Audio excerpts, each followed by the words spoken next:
champions are broken. We're like, huh? He's like, people look at champions and try and find something that champion has that they don't have. He's like, but it's not that at all. He's like, they lack something everyone else has, which is an off button. They just don't stop. And at the end of the day, like, if we're optimizing for outcomes, then the most broken person will win. The person who has the absolute biggest, desire for achievement, the absolute biggest fear or pain that they're running away from. And that's what's painful, is that it takes more effort to start in the beginning, and more people are right about the fact, they're like, hey, you're not going to hit it big. And guess what? A month in, you're not. But they're only measuring on months. And at 6 months, you're also not going to have hit it big yet. And they're going to be like, I'm still fucking right. And at a year, you're still not going to have hit it big. And they'll still be fucking right. And every day that you haven't hit it, they're going to feel like they were right. But they're wrong, because they're measuring in days and you're measuring in decades. Every single person who wants to do something with their life and has done something with their life has gone through the exact chapter that you're going through. And it's the lonely chapter. It's the chapter where you don't fit in with your own friends, but you don't have the outcomes yet to fit into a new group of friends. And you're doing this thing, you're consuming content on the internet, you're doing these free tutorials online to try and figure out how to set up a podcast and where do I host this thing? And then you're going through this and you're like, is this even worth it? Because you have no signs of success, right? But if there's anything that you can take away from what we're saying right now, is that the sign of success is the hate that you get along the way. And what you can't do is bend the knee to their hate and fit back into the conformity because it's comfortable and it's warm. Because like in the Matrix, when Trinity opens the door, when Neo's about to go take the red pill and he wants to get out of the car, she says, Neo, you've been down that road and you know exactly where it leads. And I know that's not where you want to be.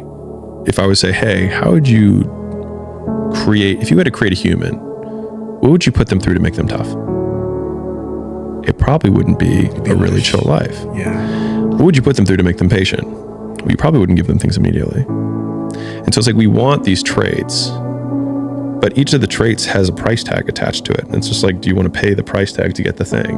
And so I think if people reframe the period of life that they're going through as the price that they're paying out of their wallet, but the wallet is their time, is the seconds of life that they're trading for it, then I think more people will be willing to make the trade. Because at least when I look at myself, like when I'm 80 something years old and I'm looking back on my life, I want to have these traits. But in order to have those traits, I know I have to go through these things. And I think for me, that's given me a lot of comfort in hard times. What would you do if you weren't afraid? And I love thinking about that when I'm thinking about big life decisions. Like, what would I do if I weren't afraid? And it's usually like the big one, the bigger thing that I really want to do, but I'm afraid to do it. It's like, that's what I should do. Most people's definition of work is a negative one, which is why they abhor it, which is also why they misunderstand so many people who quote, I'll say quote here, are successful or ahead of them or whatever, is that both people, one person says the word work and the other person hears the word pain. And so the first step to like becoming more successful is understanding the language that the people who are successful are using. They're actually defining the word differently. And so whatever that thing is that you actually enjoy doing, where you lose track of time when you're in it, even if it's challenging, but usually it is challenging, right? Like, it's not easy because then it's boring, right? Which is also why the uncertainty thing is so key, right? To not knowing if it's gonna work or not. You are gonna work though, either way. Is that the people who are, quote, addicted to work make it easy to be addicted to work because they do things worth doing. And I think a lot of it is coming down to making sure that you take the few precious seconds that we have to do the few things that are worth doing for the rest of your life. It won't get harder. Like, this is the hardest part. And so if you can just make it through this, everything else is downhill. It's not that the things that the dragons are going to slay aren't going to get bigger. They are, but you become so much more equipped to slay them back. And you have so many more allies. You have people in the stands cheering for you. You have the audience. You have all of these other things that are behind you. But at the beginning, it's just you with a stick against a bear. And arguably that fight is a harder fight to win than beating a dragon when you have a nuclear bomb and 6 nations behind you. And so it's not even like the size of the hardship, it's just also the resources and how few of them you have, and how so much of the beginning is literally burning the one thing you have, which is time. Because you have no leverage. You don't have the money to pay other people to help you. You don't have the resources to go like get someone no one can learn it for you. what are we optimizing for? What problem are we solving? It's my favorite. It's probably the number one most frequently asked question that I ask to our portfolio companies whenever we're about to do anything, which is, what problem are we solving? If the problem that we're solving is that I want to be content, well, there's a lot of ways to do that. You don't need to do all these other things.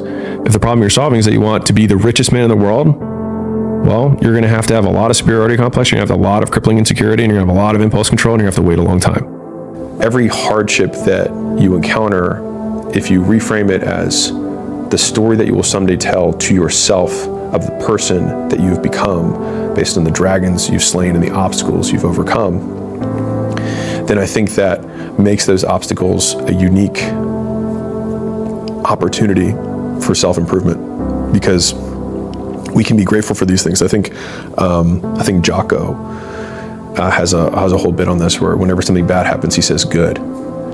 And I think it's a great trained response, because if something bad happens, my trained response isn't good. It's, I will tell this story someday. And so I think if you have that frame, then everything serves you.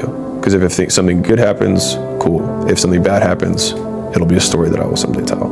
Because it assumes that you will live through it, and it assumes that you will eventually figure it out.